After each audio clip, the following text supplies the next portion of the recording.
Welcome back, everybody, to the Me and Jesse podcast. I am Mark Pavelich, and along the way, one of my favorite people in the world that I never get to see, the one and only Jesse Martineau. What's up? How's it going?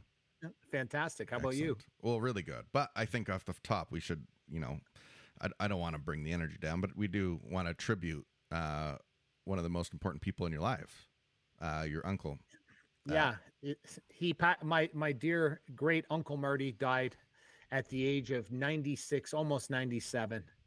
And, it was weird. You think, 97, lived a great life, and it's like, yeah, but this guy was something special, man. Like to say he was special is one thing, but to know him was, he's iconic. Like there's people that in this world that are iconic. He's iconic. And when you're around someone iconic, it wasn't normal. Like he just had this electricity running off of him all the time. It's like, I don't even know how to explain it to you. Like, I don't even put people like Mick Jagger. Like, you think he's iconic? No, he's a great rock star. But my Uncle Marty was like, he shifted the world. He shifted the NHL. He definitely did that. Yeah, he shifted the NHL. He shifted, the business world. We went into that. Like, there was just so much about him. And literally when he passed and I got the call from my cousin Andrew, who's just a gem of a guy, he was in tears because he held Uncle Marty's hand right to the end. And I said, but the great part about it all was I am being gifted some of his ashes. Oh, wow. And I am going to bring in probably our friend, Pastor Brett. I'm going to make him come to the backyard and we're going to put him right next to the golf hole. I'm going to get a nice plaque made. And so I can spend time and talk to him, and I'll probably have Pastor Brett come in and do a little prayer over top of him, because he was a huge man of faith. I consider myself a huge man of faith. I can consider you a man of faith. So it's like, it's just one of those things, man, where it's just like, when they told me I was getting his ashes, I got really emotional because I was like, wow, like you were reading my mind. Like I didn't want to really say and ask for something like that. But when they said that, because Uncle Marty was born in Canada, but then went to the United States and realized, I'm going to say this on the air today, everybody, realized that America is the real land of opportunity. Yeah. He denounced, I love him, but he denounced, and I'm okay with being Canadian, but I'm saying is he denounced basically Canada. He basically said, no, I'm American, and he was a Republican, and he basically said that this was the real land of opportunity, and that's what he did, and he lived basically the rest of his life in America, but then said to his son, I do want some of my ashes in Canada, but I want him with Mark, my favorite nephew by a million miles. And I can't wait. We're all going to Montana, Big Sky, Montana in October because Uncle Marty is that guy. He didn't go, okay, everybody, 2 days later, I'm going to have a funeral. You'll rush out to wherever I am. No. Uncle Marty doesn't do that. Uncle Marty says, listen, everybody, it's in October. Right. Memorial will be in October. And then you can all visit the arena named after me too, right? So the entire Paveliches from Edmonton, Alberta are flying to Big Sky, Montana in October, the end of October, beginning of November, to pray, to literally show our gratitude to one of the greatest human beings ever created. And I will be coming home from Montana with his ashes, and they will be on me the entire time. And I'm going to bury him right next to my golf hole in the backyard with a beautiful plaque, and I'll have Pastor Brett come in and do something for me. And that'll be there forever. Like, I don't think I'll ever sell this house, ever. So when I do die, I'll die right next to him. Like, I'll die in the fire pit next to where I'm burying him. And I know it sounds pretty dramatic, everybody, but that's the way we do shit around here. So that we want stuff done like that. And then so it's sad because he was my guy. He was my guy. He was my guy to call. Right. When he was my guy. Like, in the world we live in today, Jesse, if you have such great news, I could be like, okay, everybody that watches me and Jesse podcast, I don't want to get sensitive with you today, but if I have great news, I know I can call you, Jesse. I know you're going to be generally happy for me, but you know as well as I do, my bro, that if you call certain people, they're not the great, you know, that you know what I mean? They're not that happy. Yeah. You know, they're happy for you, but they're not really happy for you. Uncle Marty was my guy where I could tell him anything, and it was celebratory with him. I see. You know. Yes. So he was that guy. Like anything happened, you know, when this happened or that happened, you know, like he was my guy. So that guy's gone now. Right. Yeah. Mm-hmm. Well, Marty Pavelich, 97, 4 Stanley Cups with Detroit, played with Ted Lindsay and Gordie Howe, and actually was partly responsible for starting the NHLPA. That's correct. Yeah. So, I mean, every player after that should be thankful and grateful to Marty Pavelich, because that's a big deal for them. And anybody named Marty Howe, Marty Churchill, right? Yes. Marty Churchill, who was on this show, sent out a beautiful tweet, literally, like he had a picture with my Uncle Marty and him, and when they were in Dallas, and he said, "My hero is dead. You know, my hero has passed away," and it was just a super cool tweet. And he sent me a message about it too, and it was just like, wow, you know, like this, like my Uncle Marty just touched so many people, and that's what I have to kind of look forward to in life, where I know he'd want me to be more like him with that, and so I'm trying to work on that. Right, it is one of those things, and everything I never got to meet him, but everything you've told me about him is exactly that. He impacted everybody he came across. 3 days before he died, I call him. We're talking on FaceTime, and my Uncle Marty, there's no secret, had a martini every day.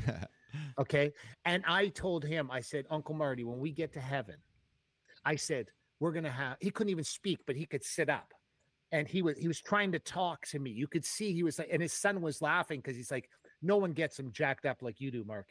And I said, Uncle Marty, me and you are gonna have 2. Yeah. And he went like this. He said, he's going to break his tradition of 1 a day and have 2. He's going to have 2 with me, you know? So it was fantastic. My wife was right. My wife implored me to call him again and again, because she knew that I wanted the last time I spoke with him to be euphoric, and it was, and that's what happened. Well, Marty Pavelich, as you said, impacted many things, but most importantly, one of the most important people in your lives, and you know, we're sorry for the loss, but also, you know, grateful tribute to the life. Yeah, absolutely. Yeah, definitely. We'll be right back, everybody, on the Me and Jesse podcast. Get ready. It's time for the Me and Jesse podcast with Mark Pavelich and Jesse Martineau.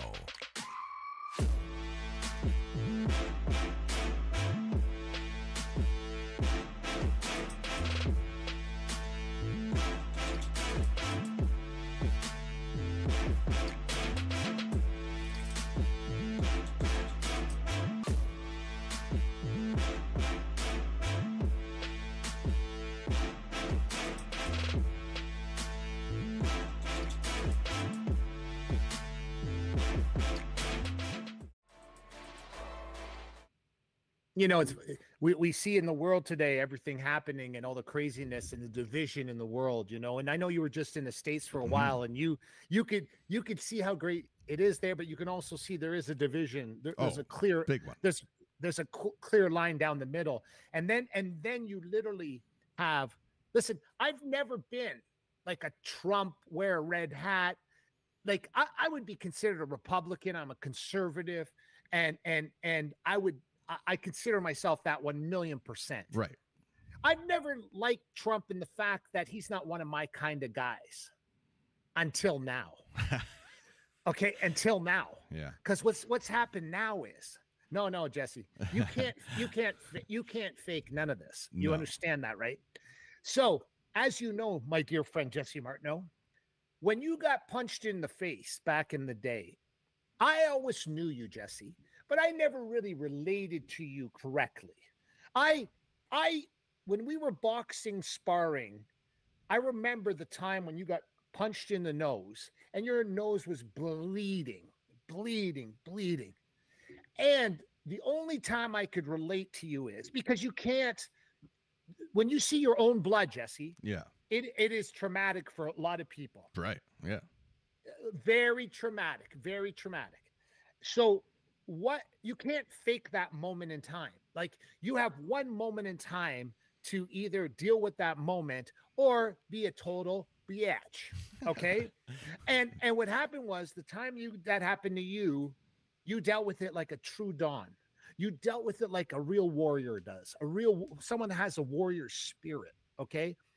And I can relate to that. That's why I can relate to you, because you have that warrior spirit inside you. Whether you're a passive person, whether you're not, you don't want to hurt people, Jesse. You don't want to, you're not that kind of guy. But if the shit hits the fan, yep. I know I can count on you. For sure.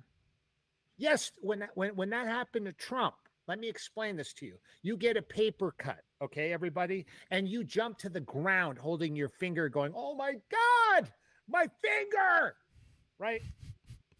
Trump gets his ear shot off. Yeah. Wild. Gets his ear shot off, goes down on the ground, of course, right? Because he's like, oh shit, I don't want my other ear shot off. Yeah. Stands back up, grabs the ear because it's profusely bleeding, okay? Tells the Secret Service, stop! Fight. Yeah.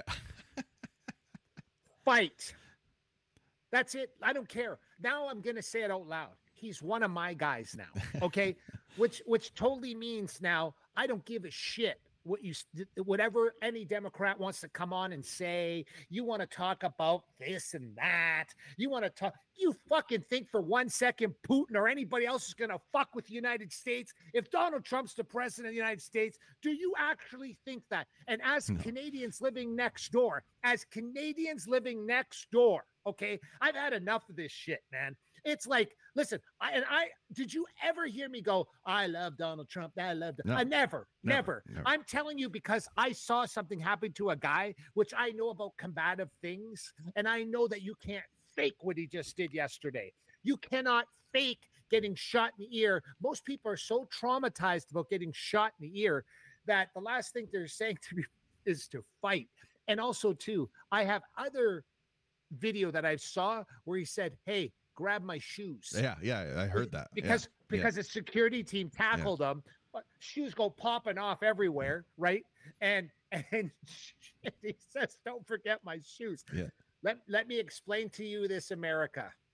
I don't give a shit if you're a Democrat or Republican. I don't give a rat's ass. There can only be one president of the United States. What he did yesterday, and I'm not even going to tell you what I read today. He went golfing the day after. You know that, eh? He went golfing. Oh, I didn't know that. No, he went golfing the day after, Jesse. You know what he said? Jesse, on the 18th hole, he sinks a 20-footer.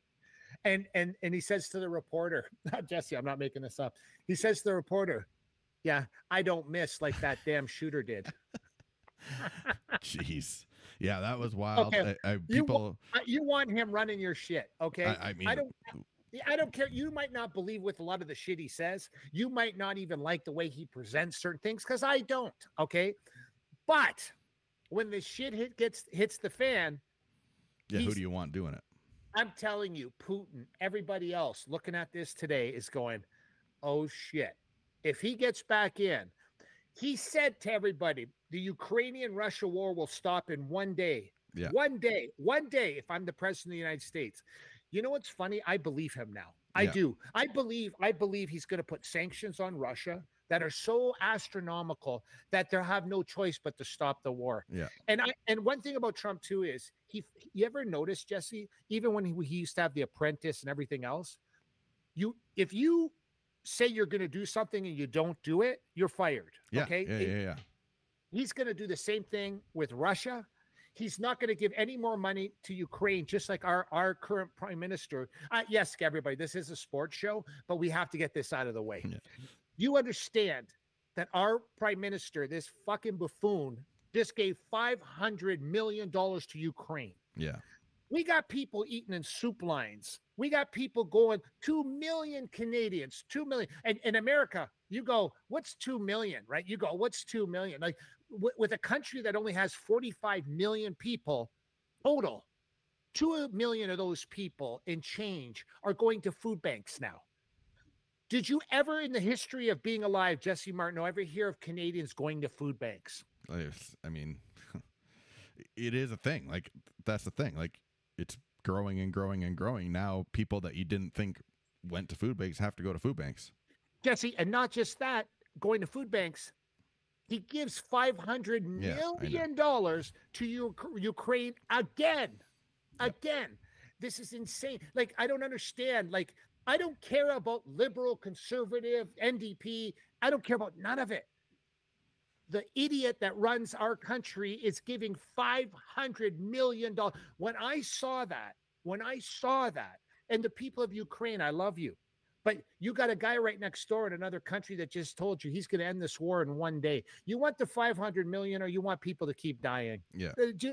Just start using your brains here, people. And you know what's funny? He's not kidding. He's not kidding. He's not using this as a ploy to end the war. He's using this as a ploy to tell people, yeah, he knows when Putin sees that red phone ring, he's like, oh, shit, fun's over. Absolutely. Fun's over.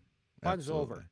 Yeah, it is one of those things. And yeah. I mean, I think this won him the election. The only thing that could stop it now is if someone took a shot at Biden and got him. But I really do think this. No, Jesse, no, he can't, Jesse, because Biden's security is tenfold what Trump's is. Yeah. And I've heard from very good sources of people told me that Trump requested, not Trump, but his people requested more security and stuff, and Biden refused to put it on because that's the current president's job to protect former presidents. And I believe that will be changed immediately. Oh, yeah, it should be. And I believe both of them now should talk in front of the shield like the Pope used to have. You know what I mean? They just should. I think they both should. Listen, Biden is killing himself. No one has to kill Biden. He's already killing himself. Yeah. Every time he speaks, you just go, oh no. Oh, really? Like, this is really happening on live television? Like, literally, did you know the other day he actually called the Ukrainian president Putin? Yeah. Like, you understand what I'm saying here? Like, it's enough already. Yeah. Do you understand? Like, in the world, it's enough already. When are we going to put adults back in charge of everything? Yeah. Just in our country, in Canada, and in the United States. Right. It's time for adults to take responsibility. It's how we're indoctrinating our children in schools now, because teachers think that they can talk the way they want to a 10 and 11 and 12-year-old kid. That's not normal, people. It's not. You know what's funny? My mother, the great Dragica Pavelich, said this was going to happen 10 years ago. Wow. We all laugh like, that's insane, Mom. That's never going to happen. It's happening now. He said this was going to happen. I believe, Jesse, 5 years ago, Jesse, that you were talking. You remember when we had a show about mental health? Yeah. And and how you were talking about this stuff happening, and I was like, Jesse, are you insane? Jesse, you were those old clips. Jesse, and I was saying that you must be some kind of weird conspiracy guy and blah blah blah. Guess what? I apologize, Mr. Martineau, because in fact, it's 10 times worse than you said. Because you said this was going to happen, and my mom said it was going to happen. You said it was going to happen, and then it's happening, but it's even worse than you guys said. Yeah. Like to think you could have said, we're going to have sports people that are men play in female because they identify as a female, and they're going to be able to play in like sports with females, aka swimming and powerlifting, and in MMA. Yeah, jeez. And we saw what happened, and we literally, you guys didn't even pick this. That's too far gone for even you guys, but everything else you guys basically said was going to happen has happened, and we're living in a world now where it's like people are now finally speaking out about it, and they're not calling you a racist for speaking out about it anymore. They were, but I saw the Democrats online today going, "Oh, they just missed. Oh, what's wrong, you idiots? You're not talking about AK-47. You're not talking about gun rights all of a sudden. You guys are all talking about, oh, they just missed, and oh, they should have shot him. It would have been better off dead." And I was like, all Democrats are talking like that today, and I'm like, oh my God, you guys are not talking about guns today. You're not talking about how someone can have a AK-47. You guys aren't talking about gun control. You guys are. What happened? What happened? Yeah. You guys that's all you talk about the second someone gets shot. No, you're talking about how they missed. Yeah. So who's the fanatics now? Yeah. Who's the fanatics now talking the way you guys are talking? It's always wow. easier when the shoe's on the other foot. And that's how it is. Like everybody's the same. It's just a different pile. Correct. 6 in one, half a dozen in the other. But it's all the same. Correct. Yeah, and that's the thing. Like I think that's what people get pissed about is that like, hey, like if the shoe was on the other foot, you would be doing this. Like, no, we wouldn't. And then it does, and then of course they do because everybody's the same. Like there's things that humans do, and it's pretty predictable. We can predict. That's why there's a marketing thing. It's predictable. You know how to do it. That's why politics picked that up. They know how to get people to do what they want because people are predictable. And so when something like that happens, you know that's going to happen. You know that's going to be said. But the funniest thing is like none of the major news things have ever said it was an assassination attempt yet. Popping sounds. Yeah. Yeah. 20-year-old kid gets capped. Okay. Because you understand, like people that are in the military, and one of my dear friends, as you know, was one of the best snipers in the history of Canada, if not the best sniper in Canada.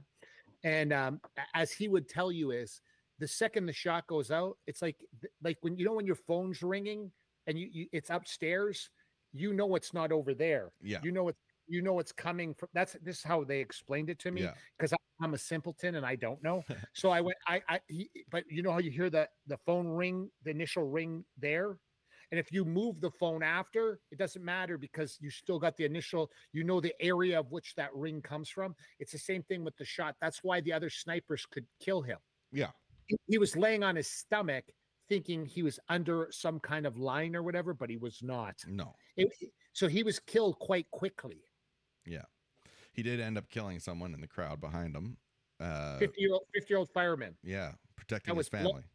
Like protecting his daughter. Yeah, 20-year-old daughter. Now, if that's not the definition of heroic, if that's not the definition of a patriot, if that's not the definition of shut your mouth and stop pretending that this was fake, that is the definition. Yeah, exactly. Yeah, it's wild times. I mean, we got how many months? 3 months till 4 months to the election. Yeah. Going to be a wild ride. And then we have in Canada, we have what till next year? Yeah, 2025 October 2025. Which how are we going to wait that long? I'm not really sure. Yeah, but it is it is an abomination. Like people say, our country land of the free, and it's just so this and that. I'm telling you right now, there's third world countries right now with better Medicare than we have. Yeah. So I'm not joking. So there's I have friends that were just recently in the hospital with their loved ones, and they spent 14 hours before they saw a doctor. 14 hours.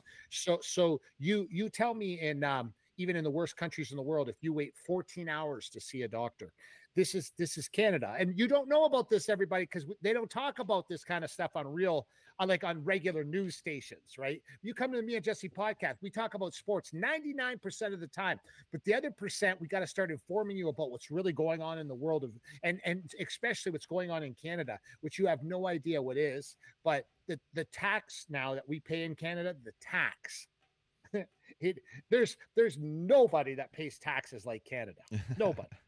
Nobody. Well, I would say, like you said, I was in the States for a few weeks there, and I was in Nashville, and I went to the NASCAR Cup Series race on the Sunday I was there, and I'll tell you, there's like 150, 200,000 people there. And the efficiency they had to get people in and out, there was probably 100 police officers directing traffic, and I was in and out of there in 10 minutes.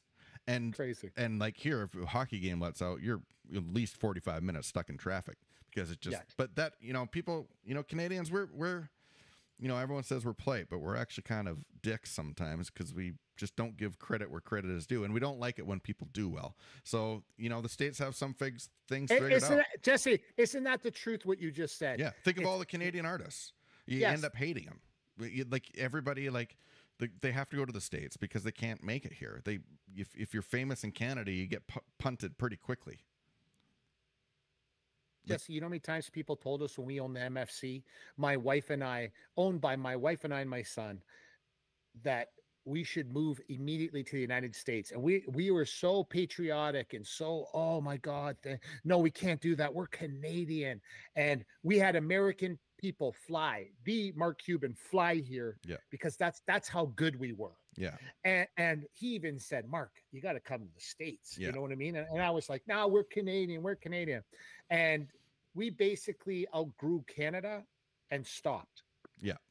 And in hindsight, yes, we were broadcast in the United States, but we probably, there's no question, we could have went to anywhere in the States and we'd have been bigger. Yeah, absolutely. Because you're right. It's the same effect of the tragically hip, of all these people. I call it the tragically hip theory. Musician wise, are they better than Aerosmith? Of course they are. But then Aerosmith was 10 times bigger than the tragically hip. Yeah. Yes. Yeah. But I'm just saying, like, that's the reality. Look at Rush. Yeah. They're all classically trained. They're musician wise, they're better than Metallica. Musician wise, Metallica's 10 times bigger than Rush. But musically, like taught wise, they're not, it's not even close. But we want to pound our chest and say, oh, Canadian. Yeah, of course, we love Canada, but don't be mistaken. Listen, I tell this to people all the time. If Pierre Poilievre gets in as the Prime Minister of Canada, if he does a great job, fantastic. He'll be commended. If he starts to go down that slippery slope like Trudeau does, he's going to be called out by all conservatives. You know that. Yeah, for sure. That's the difference about conservatives here. We all call our own people out. You do great, we're going to pat you on the back. You drop the ball, we're going to smack you in the back of the head. Yeah. And that's kind of how it works. And that's unfortunate part. That's not what they're doing. That's not what liberals do with Trudeau. He literally makes this country into a laughing stock, and they're still patting him on the back. And if you keep doing that, but I see a lot of people out east turning their backs on him. On Trudeau. Finally turning their backs on him. Well, it's kind of funny that Americans even know who he is, and they don't like him. So no, because he stands for socialism / communism. Yeah. So that's why they don't like him. Even Americans don't. Even if they're Democrats, they don't like communists. No. But we're as socialist as you can get right now. In fact, it's borderline. There's a few things that he's done. Listen, Jesse, I tried to share. This is not a lie. I tried to share a post from the National Post in Toronto on social media. Yeah. And the link did not work, Jesse. Yeah, you're not allowed. Jesse, did you hear what I just said? Yeah. A media outlet who's not right or left wrote an article about him. I was going to share it on social media, and the link did not work. No. The link worked if you go on your computer. Yeah. But if you want to share that link, it does not work. No. Now, ladies and gentlemen, there's nothing wrong with the link. The link works, just that you cannot share the link. What does that sound like to you, that you cannot share news? Because Trudeau has gone, the Prime Minister of Canada has gone to block any sharing of news that doesn't benefit him. Well, yeah. What would that be considered, Jesse? Yeah. Well, communism. Correct. That's the way that happened is that Trudeau wanted Instagram and Facebook to pay Canadian news outlets, and Instagram and Facebook, no, we're not going to do that. You can't do that. Yeah. And so then they said, well, you're just not allowed to share news on here anymore then, we're not going to pay you. And so he really put his tail between his legs, but it was too late. They were like, no, we're not scared of you. And so that was what happened there. Yeah. But yeah, you can't share news articles like that on social media in Canada. In Canada. So people that are watching our show in the United States, this is not made up. No. This is a real thing, that you literally cannot share that link on your Facebook, Twitter, Instagram, TikTok, anywhere. It does not work. And that's, to me, that scared me when that happened that day. You heard about it coming, and then it actually happened to you, and you're like, really? Yeah. this is so communist, like the mentality of not being able to share news with other individuals. I know, right? Like it is, it's messed up. It really is messed Yeah. up. And it's like, come on, like what? What, you trying to like get money for them? Like they need more. Like, come on, like let's be real here. They got so much funding from everything they need anyway. So why can't we share things on the internet? Like, but that was his excuse. His excuse was because they didn't want to pay us. Yeah. And I'm like, why would they pay you? Do you understand what a conflict that is? Yeah. If news media people are paying you and you're paying, like there's something that's also not right. Too, is like those news outlets want people to share it. Like that's the point. Yes.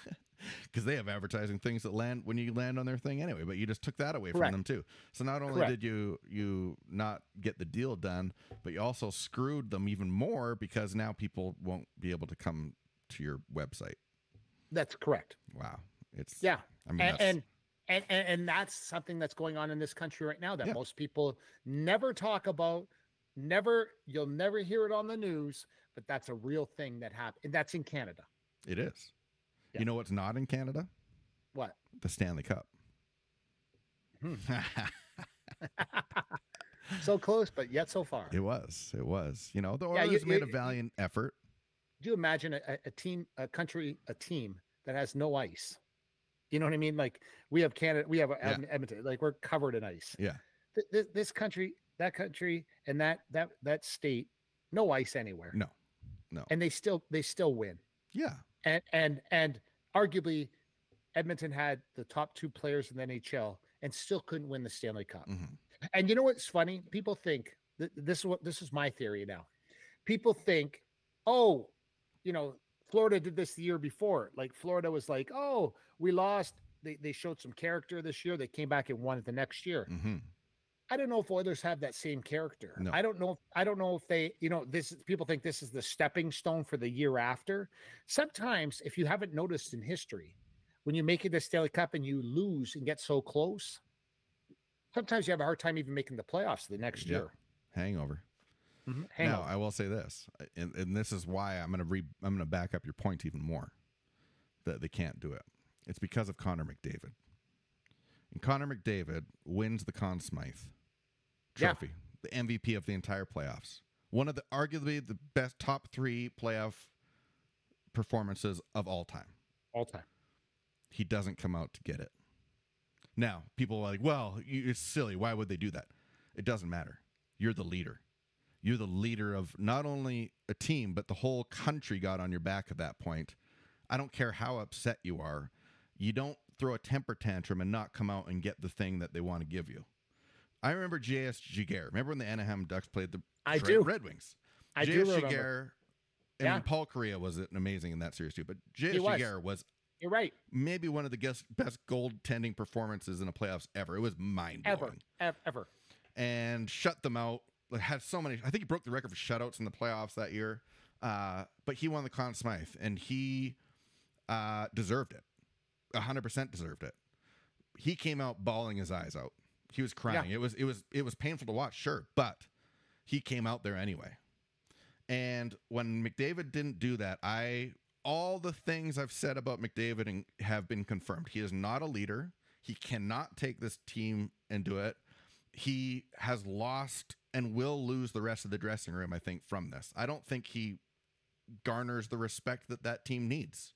And by far lacks the leadership that team needs to go to the next thing. They need someone big. They need Sidney Crosby to come or something come and actually lead that team, because with him, it just isn't happening. And I will say this, the Oilers, they go down 3-0, the valiant effort coming back. Yeah. But that being said, if you lose, I understand you're upset, but you are trying to think about the future of your career and the team you're on. Why aren't you being that leader? And I think the things I said about him are confirmed with that. I don't care if people make the argument the other way, but I don't think so. Like, you go out and get that thing. I don't care if you lose.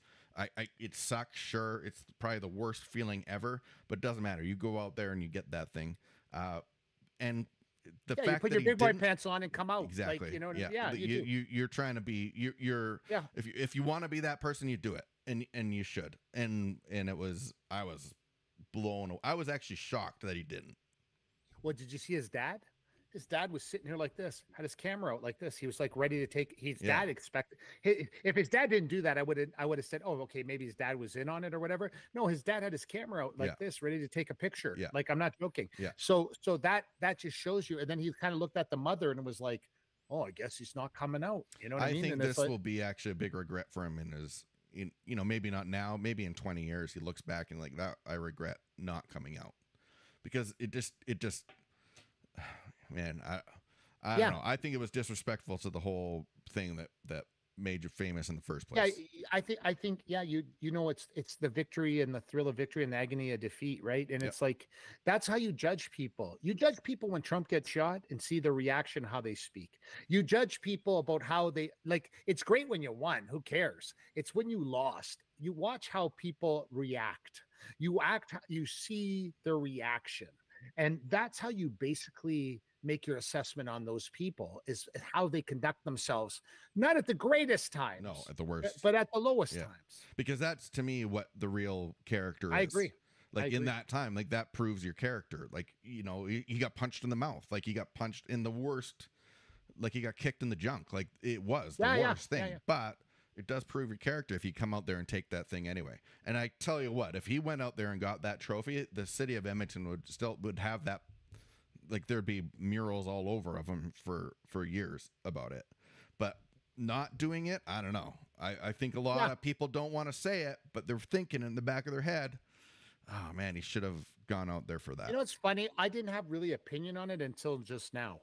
So when it happened, I didn't have an opinion on it either way. But when you just explained it, I do have. It's what we've been talking about, right? Like, you get punched in the nose, you get shot in the ear, you lose the Stanley Cup. Yeah, it's horrible. It sucks. It's bad. It's painful. No, you're right. But you're right. You get up. I agree with you. And like, it's one of those things. It's like, it's defeatist to me. Like, you lose and then you suck on the loss, and that's it. Or you go out there and like, yeah, we lost, but we're coming back. And I think it was an opportunity missed from him for his career. I really do. Because I think he does that and he would know, I mean, he knows the sting of defeat, but I think going out there and just standing up there in front of everyone, because there's no doubt that people would have cheered him, because it was an amazing performance up until the final. But up until that point, it was incredible. Like, he was doing tons of things. It's just, I think that was an opportunity missed. And I think the Oilers have some questions to answer. They have some big questions to answer. I just don't know what they can do with some of the money that they're spending on certain people. So we'll see what happens next year. How far are we from the NFL season now? Because now this is the start that it drives me nuts in the summertime when they start showing us all the mini training camps and they do all this stuff. And I'm like, oh my God. And we picked up Gardner Minshew at the Raiders, which I absolutely love Gardner Minshew. I think he can, like, he's a baller. He can play in any game. Gardner Minshew is that guy. Now, is he a starting quarterback? I'm not sure. But is he a baller and a gamer? Yes. That's what I like about Gardner Minshew. So is he going to be the starting quarterback now? I don't know with the Raiders, but I'm okay with it. I think if you won 8 games last year, you can win 11 with him, or 10, because I think he's that guy. He doesn't make catastrophic mistakes. So he's that guy, and then of course they do have the best defensive player in the NFL right now, which is Max Crosby, who literally has redefined the position. Well, he's definitely. Yeah. I just don't know. Do you see yourself in Seattle this year to see a few games? Yeah, for sure. One. Yeah, for sure. Yeah, for sure. Opening day for NFL is September 5th, Thursday. September. Yeah. I already have it on my calendar written down. Should I go through and tell you what the Raiders are going to do this year? Yes, because this early. Yeah. This early. Oh my God! Wait a second. I'm writing this down then. September 5th. Oh my gosh. I know, right? This is going to be crazy. Okay, I'm writing it down. And I'll tell you what, man. Get ready. Buckle up. Buckle up because It's going to be interesting for you. Okay. First game of the season against the Vikings. Yes. They lose that game. Wow. Second game against the Cowboys, and it's going to really sting because of the Cowboys, and they're going to lose that game too. Wow. Third game is this. This is tough. They play the Niners. Yeah. They lose. Now. So we're 0-3. 0-3 off the start of the season. You're gonna be so upset, and you are usually. But then you come back because they kind of put it together. But they're traditionally horrible starters. They start the season brutal usually. I can't see them winning. I can see, man, if it's 1-2, but for sure 2 losses. I'm gonna stay with 3 though. Then they play the Chargers, and I think they got that one. Although it's the Raiders, and we never know. But Chargers. So 1-3. Then they play the Ravens, and the Ravens are unreal good. 1-4. Then they play the Panthers, beat the Panthers, 2-4. The Browns, I think they can beat the Browns at home, 3-4. Then they play the Broncos, and the Broncos can be a bit of a wild card. It's divisional, but I'm going to give it back. You're back to 4-4. Or wait, is that 3? No, 4-4. 4-4. 4. So 1, 2, 3, 4, I'm 5, keeping track. 6. No, that's 2. Was it? No, you were. Yeah, it was 3 and 4. Yeah, 4-4. And then you're back. Mark, you're happy again. Hey, they're doing it. They're 4-4. Halfway point. I think this next game is one of the most important of the season. Is the Steelers at the Raiders? Oh, I think it is actually at Vegas. Now I think it's one of the most important thing, and the rest of the next 6 weeks could be determined by this game. Yeah. But man, that one. Depending on the quarterback situation, I'm going to give it to the Raiders though at home. 5-4, Mark. 5-4. Then they're at L.A. Rams. I'm going to say they beat them. Yeah. 6-4. Now you're happy. Now I'm outlying your whole season, and this is how it's going to go. I already know we'll be 10 weeks in. See, you're really good at this. That's why I'm getting excited. Okay, go ahead. Yeah, 6-4. Then they play the Chiefs, and the Chiefs are going to be pissed, and they're already going to be in mid-season form. It's going to be 6-5. Yeah. Then they're at the Bengals. This is a wild card a bit. I'm going to say that the Bengals take that one, 6-6. Then they play the Dolphins in Miami. Yeah, no. 6-7. But then they got the Broncos again, back to 7-7. Yeah. Unfortunately, now they got to play the Chiefs again. We usually take Kansas one. City. We always take one every year. Yeah, I don't think this year. Oh no! So 8-7. Yeah, 7-8. 7-8. 7-8. Then they play the Buccaneers. I think they got that one. 8-8. Yep. Then they play the Falcons. 9-8. Yeah. Then they play the Jaguars. I think they go 10-8. Oh! Now, last two games are going to matter. Because they got the Saints. No, there's 2 more. There's not 20 games. I'm sorry. I was doing preseason too. Oh, no. Because that doesn't count. Oh, man. Well, you're going to have a lot less fun. Okay. What's the final record? That's all I need to know from you. I think they'll go 10-7. 10-7. Okay, I'm putting it up there. 10-7. Jesse Martineau. Is that enough for a playoff spot? Ugh. Might slide in. Maybe, but I kind of doubt it. I got it on my calendar now. So 10-7. 10-7. Yeah. 10-7. I got it. This is your prediction, and it says it's highlighted in green on the top of my schedule. Yeah. And so I think you have. But the first season game is September 6th. For the 5th. For the Raiders, that's preseason or the start of the season? The start of the actual season. NFL kickoff is Thursday, September 5th, and it's against the Ravens are at the Chiefs. Yeah. Good game. Good game. Oh yeah, great game. Totally. Yeah. Sorry, I lost my spot there. The Raiders start the season against the Chargers September 8th, which could start off with a win. You said a loss though. No, Chargers they win. Yeah. Okay. Chargers they win. I think your first 4 weeks, 5 weeks, you're looking all right for the first bit. It's going to be that middle part. That Steelers game's big. That Steelers game's big. 10-7's good. I'm okay with that. Okay, well that's good. Well, I mean, hey, that's something to look forward to then. It is. Anytime you attend in 7. No, I can't believe you haven't said anything yet. But About something what? happened yesterday. No, something happened yesterday that you're usually. There's only one other thing. There's only one other team in professional sports that you, maybe two. No, one only that you like losing more, and that's the Toronto Maple Leafs. Yes, of course. But this other team, Dallas Cowboys. no, there's one that beats that just a little bit, and it happened yesterday. What sport? Euro Cup. Oh yeah, that's. Are you talking about England? Are you talking? Yeah, but England lost. I know, that's what I mean. Yeah, I'm okay with that. You love it. But you know what's funny, Jesse? I know. You know why I was confused about that?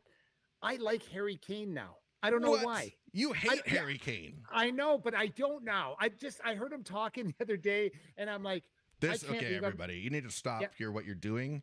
No, because the next thing, and you need to send Mark a message right now to make sure he doesn't become a Maple Leafs or a Cowboys fan. Because no, absolutely not. No. Something in hell just froze over. Mark Pavelich said he likes Harry Kane.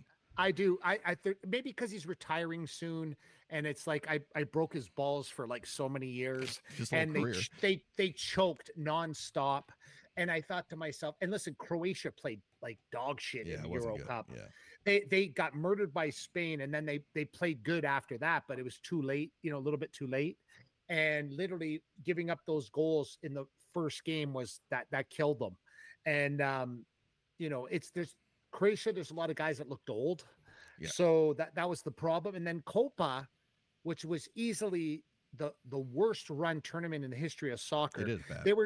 Today on Twitter, I was watching people sneaking into the venue through an air duct before the game. It was insane. The security was terrible.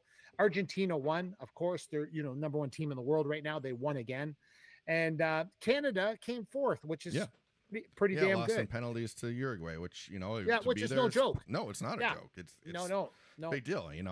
And next World Cup in 2 years, it's in North America, so Canada will actually they're there anyway, and some games will be in Canada, which would be cool too. I don't think they're playing in Edmonton. I know there's World Cup games in Edmonton, but I think Canada plays. Team Canada plays in Vancouver, and I think in Toronto too, maybe. But Toronto and Vancouver, But it's that's 2 years away. But Spain wins the Euro Cup, defeats England, and rightfully so. Yeah, I mean, they played. That was classic Spanish football, wasn't it? Oh, you want to talk about? They look like the Harlem Globetrotters playing. They control soccer. Everything. Oh, they don't cross each other. They're always in their positions. Like they don't get grouped up. They don't get jammed up. And it's like they went undefeated throughout the whole tournament, which is a very rare feat. And they did, and rightfully so. They deserved it, 100%. Yeah, they played incredible, and beating France was obviously probably the biggest test. Like that, I mean, geez, that was insane. And France is getting older too, but they still have lots of talent. They have so much talent, France. Yeah. I mean, that's it's again. I didn't get to watch as much of that. It's probably the least amount of one of the major tournaments that I've seen in a while, but I got to see some. You're out gallivanting. Out gallivanting, yeah. You're out gallivanting. Don't forget, everybody, our fantastic sponsors at Backscape. Backscape 2.0 right now. The Backscape, how can we say this? The phenom of Backscape has been growing for men all over the world. And get your Backscape today. Go to backscape.com and pick yours up today. And don't forget about Crystal Glass, everybody. Your clear choice for all your glass needs. Call 310 Glass or go to crystalglass.ca today. That's right. Well, quite an interesting show we had today. Well, we can't help it. Sometimes you got to get, this, it's easy on YouTube. The title will be, this is a sports show that we didn't talk about any sports today. Yeah. 99% of stuff that's going on in the world and 1% sports. Next show will be back to sports. Well, you got to remember too, this is the worst time for sports. Oh, definitely. Yeah. Definitely. Nobody pays attention to anything. British Open this week. Yeah. Watch Bryson DeChambeau launch the ball into Pluto, and literally with that opens, there isn't a tree on Royal Troon. No, but you just got to make sure you hit the fairway. You got to hit some form of the fairway. Or as Bryson can do, he can hit the fairway 3 over and still be on the fairway of someone else's fairway and literally have a wedge into every hole. Yeah. So literally you're going to see the ball being launched to the next level this weekend. Go Bryson DeChambeau for the win, baby. If it's not super windy, you're going to see the ball fly. Yeah, you are. You are. Other than that, lots of good stuff happening in the world outside of that. Yeah, that's right. Until next time, everybody, that's Mark Pavelich. I'm Jesse Martineau. This has been the Me and Jesse podcast. We'll see you next time, everybody. Usually I have some clever tagline other than don't miss your putts. We'll see you next time, everybody, on Me and Jesse podcast. Thanks for watching the Me and Jesse podcast. Follow us at facebook.com/Me and Jesse.